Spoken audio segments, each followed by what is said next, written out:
ये जुलाई 2023 का पेपर है, जैसे यहाँ पे लिखा है, ठीक है। शॉर्ट आंसर क्वेश्चन में आया है डिस्क्राइब द कोस्ट, तो कोस्ट एग्जैक्टली क्या है, ठीक है, जिसे हम लोग महानिम्न महास्रोतस भी कहते हैं, ठीक है। कोस्ट में आपको इसकी व्याख्या और कोष्ठांग ये लिखना यहाँ पर इंपॉर्टेंट है या फिर एक एक्सपेक्टेड है, ठीक है। तो अगर 5 मार्क के लिए अगर लिख रहे हो तो इसकी व्याख्या, इसका श्लोक आना ही चाहिए, ठीक है, श्लोक आना ही चाहिए, क्योंकि यहाँ पे वेटेज 5 मार्क का है, लेकिन ये अगर देखा जाए तो वो शॉर्ट क्वेश्चन हो जाएगा अगर कोस्ट को एक्सप्लेन कर रहा हूँ, इसलिए कोस्ट की व्याख्या यहाँ पर श्लोक आना जरूरी है और कोष्ठांग कितने होते हैं वो लिखना यहाँ पर एक्सपेक्टेड है। दूसरा क्या लिखा है, srotomool of srotas according to the Sushruta, तो स्पेसिफिकली मेंशन किया है यहाँ पे कि स्रोतस और उसके स्रोतोमूल, तो ये आप बॉक्स बना सकते हो ऐसे आराम से, या फिर स्रोतस और स्रोतोमूल, ठीक है, ये ऐसे बॉक्स बनाकर भी लिख सकते हो आप, या फिर आप ऐसे भी कर सकते हो कि हर स्रोतस का अलग अलग नाम लिखो, जैसे प्राणवह स्रोतस है, ठीक है, प्राणवह स्रोतस है, और उसके बाद में इसका मूल स्थान लिखो,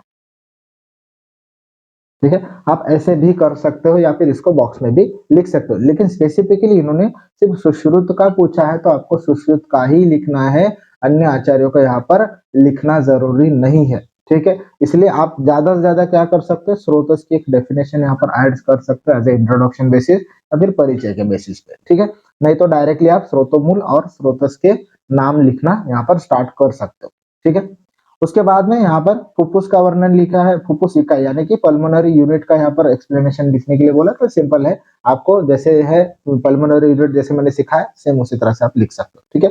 उसके बाद में चौथा पार्ट है, चौथा क्वेश्चन है पेनिस के पार्ट लिखने हैं, ठीक है, पेनिस के बॉडी कौन सी है, ग्लास पेनिस क्या है, ये सब लिखना है, यहाँ पे शॉर्ट में आप पेनिस के अच्छी तरह से आप लिख सकते हो, ठीक है। उसके बाद में मूत्राशय का नामांकन सहित केवल चित्र बनाए, यहाँ पे लिखा है draw only diagram of urinary bladder with nomenclature, अब यहाँ पे आपको एक्सप्लेन करने के लिए नहीं बोला है, ठीक है, क्वेश्चन अच्छी तरह से पढ़ना है, ठीक है, इसको मतलब फास्टली अगर आप पढ़ोगे तो बेसिकली आपको क्वेश्चन समझ में नहीं आएगा, इसलिए ध्यान से क्वेश्चन को पढ़ना है। ड्रॉ ओनली डायग्राम, उन्होंने ओनली भी वर्ड यूज किया है, only diagram of urinary bladder with nomenclature, तो यूरिनरी डायग्राम का अच्छी तरह से आपको बनाना है, यूरिनरी ब्लैडर का डायग्राम, उसको नॉमेनक्लेचर करना है, और हाँ अगर आपको लग रहा है तो शॉर्ट में उसका एक्सप्लेनेशन भी आप दे सकते हो, ठीक है। हालांकि उन्होंने नहीं पूछा है, वेटेज आपको सिर्फ डायग्राम को दिया है, लेकिन फिर भी आप थोड़ा बहुत लिख सकते हो, ऐसा कोई यहाँ पर बंधन नहीं होगा, ठीक है। उसके बाद में और भी एक लिखा है draw only diagram of uterus with nomenclature, तो दो दो डायग्राम यहाँ पर पूछी गई, गर्भाशय का भी नामांकन सहित केवल चित्र बनाए, ठीक है, यानी कि सिर्फ डायग्राम यहाँ पर आपको यूटेरस की बनानी है, ठीक है, थोड़ा बहुत आप लिख सकते हो उसके बारे में। उसके बाद में इंद्रिय पंचकत्व, इसमें कोई एक्सप्लेन करने की जरूरत नहीं कि कैसे लिखना है, बराबर। स्नायु मर्म का वर्णन करो, तो स्नायु मर्म कितने होते हैं, उसके बाद में हर मर्म का यहाँ पर एक एक दो दो लाइन में उसका स्थान लिखना है, उसका विद्ध लक्षण लिखना है, उसका प्रकार लिखना है, परिणामानुसार प्रकार क्या है, प्रमाणानुसार प्रमाण कितना है, परिमाणानुसार इसका प्रकार क्या है, ये सारे लिखना यहाँ पर उचित होता है, ठीक है। उसके बाद में लॉन्ग आंसर क्वेश्चन में जैसे यहाँ पर describe the internal feature of right ventricle of heart along with diagram and nomenclature, Hindi में क्या अनुवाद लिखा है इसका, हृदय के दक्षिण वेंट्रिकल की आंतरिक संरचना का नामांकन सहित सचित्र वर्णन करें, यानी कि आपको सिर्फ क्या लिखना है, describe the internal feature of right ventricle, यानी कि हार्ट का पूरा पार्ट आपको एक्सप्लेन करते नहीं बैठना है, सिर्फ आपको पूछा है राइट वेंट्रिकल, ठीक है, राइट वेंट्रिकल का पूरी तरह से एक्सप्लेनेशन आपको यहाँ पर लिखना है, अदर देन हार्ट का पूरा एक्सप्लेनेशन, ठीक है। उसके बाद में मिडल ईयर के बारे में बताया कि मिडल ईयर एग्जैक्टली कहाँ होता है, उसका लोकेशन क्या है, कौन से बोन इसमें इन्वॉल्व होंगे, बराबर। पहले क्या करो आप इसका इंट्रोडक्शन लिखो, बराबर, इंट्रोडक्शन लिखो, उसके बाद में इसके फीचर लिखना इंपॉर्टेंट है, ठीक है, फीचर्स, इसमें कौन से बोन्स है, ठीक। उसके बाद में रिलेशन आएंगे इसके, एंटेरियर रिलेशन क्या है, पोस्टीरियर रिलेशन क्या है, उसके बाद में आएगा इसका ब्लड सप्लाई, ठीक है, उसके बाद में नर्व सप्लाई और क्लिनिकल एनाटॉमी, ये कुछ पॉइंट है जो यहाँ पर एक्सपेक्टेड है, क्लिनिकल एनाटॉमी, ठीक है।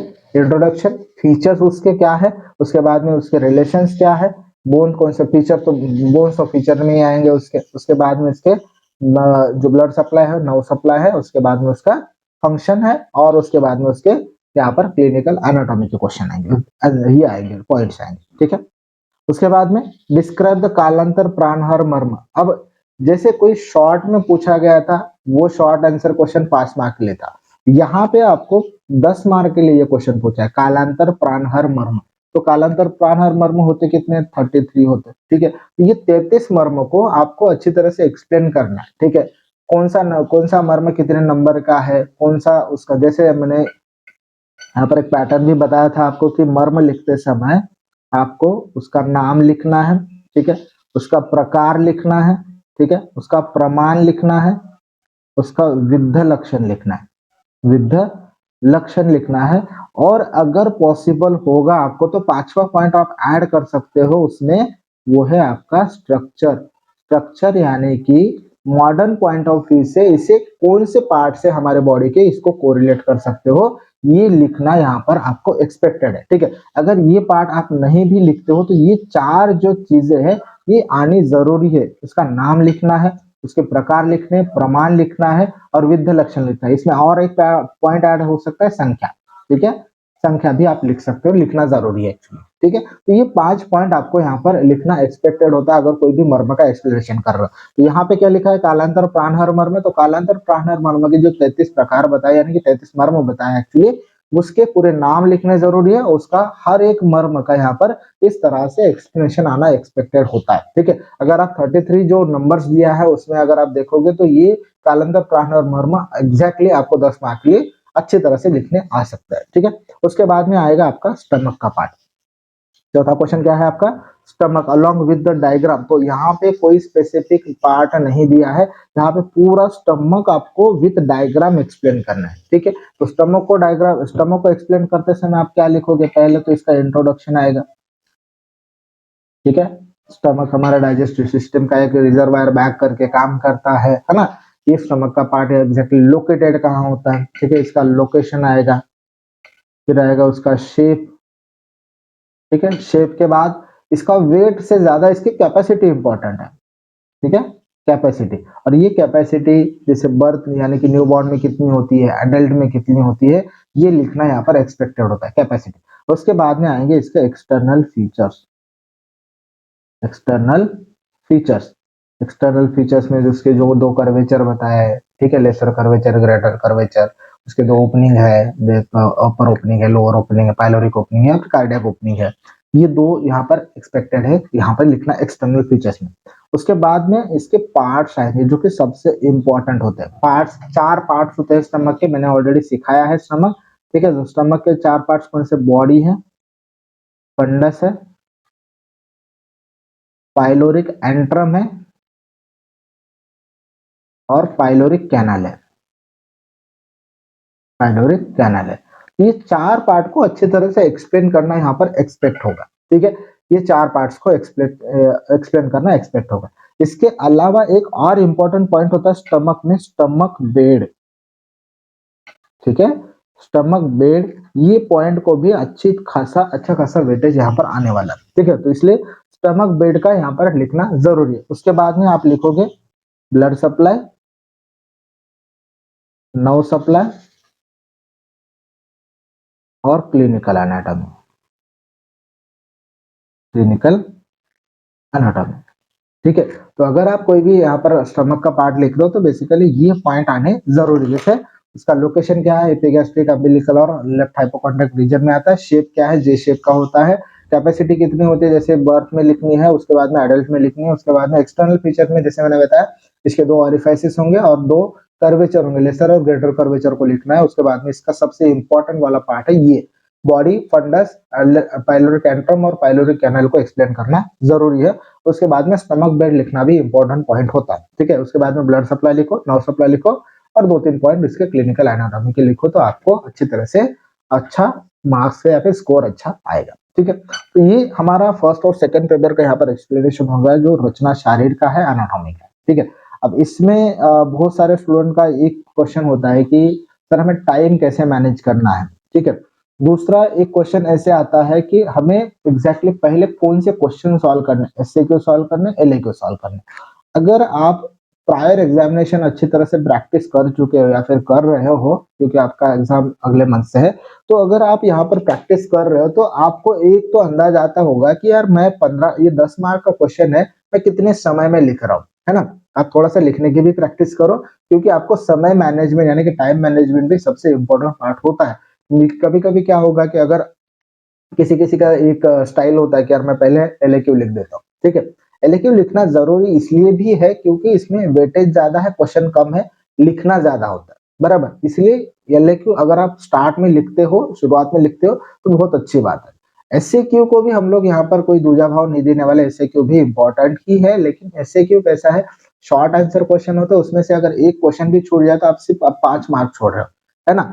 लेकिन ऐसा नहीं है कि छोड़ना है, आपको हर क्वेश्चन अटेंड करके आना है। अगर कोई क्वेश्चन समझ में नहीं भी आ रहा है तो उसके रिलेटेड थोड़ा बहुत कुछ तो लिख के आना है, पेपर को खाली नहीं जाने देना है, ठीक है। दूसरा जो सबसे इंपॉर्टेंट होता है कि अगर आप कोई क्वेश्चन को अटेंड नहीं कर पा रहे हो एसएक्यू में, तो आपको सिर्फ 5 मार्क को यहाँ पर फटका लगने वाला है, यानी कि 5 मार्क जाने वाले।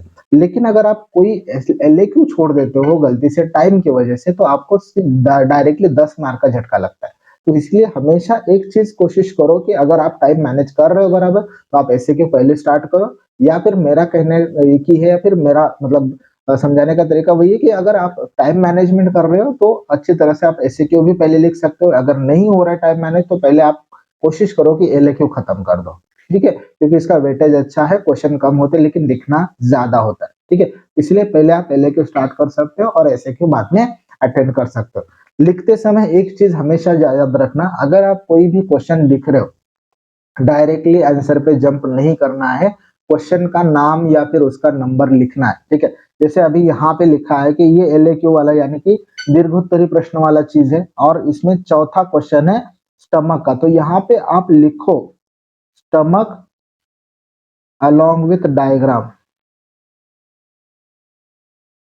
अलोंग विथ डायग्राम, ऐसे लिख के आप बाद में आपका आंसर स्टार्ट करना है, ठीक है। कभी कभी क्या होता है कि आप नंबर लिख देते हो, डायरेक्टली आंसर स्टार्ट कर देते हो, ऐसा नहीं करना है। आपको एक शॉर्ट में, जैसे क्वेश्चन, हर क्वेश्चन आपको पूरी तरह से लिखना लेंगे, describe the stomach along with diagram, ऐसा नहीं लिखना है। स्टमक अलोंग विद डायग्राम या फिर विथ डायग्राम ऐसा भी लिख दोगे तो भी आपका काम यहाँ पर अच्छी तरह से होता है। स्टमक विद डायग्राम ऐसा भी लिख दोगे तो एग्जामिनर को समझ में आएगा कि बच्चे ने कौन सा क्वेश्चन जो है वो अटेंड किया है, कौन सा क्वेश्चन एक्सप्लेन किया है, ठीक है। तो इस तरह से छोटी छोटी चीजें होती है, लेकिन ये स्कोर करने में मैटर करती है, इसलिए इसको याद रखना, ठीक है। दूसरा जो मैंने बताया, टाइम मैनेजमेंट सबसे अच्छा, टाइम मैनेजमेंट सबसे इंपॉर्टेंट चीज होती है आपको क्वेश्चन को अटेंड करने में। और हाँ, अगर कोई लास्ट में क्वेश्चन छूटता है आपका, तो टेंशन मत लेना, क्योंकि कैसा है, आप ये फर्स्ट पेपर में अगर आप कवर कर रहे हो, मतलब फर्स्ट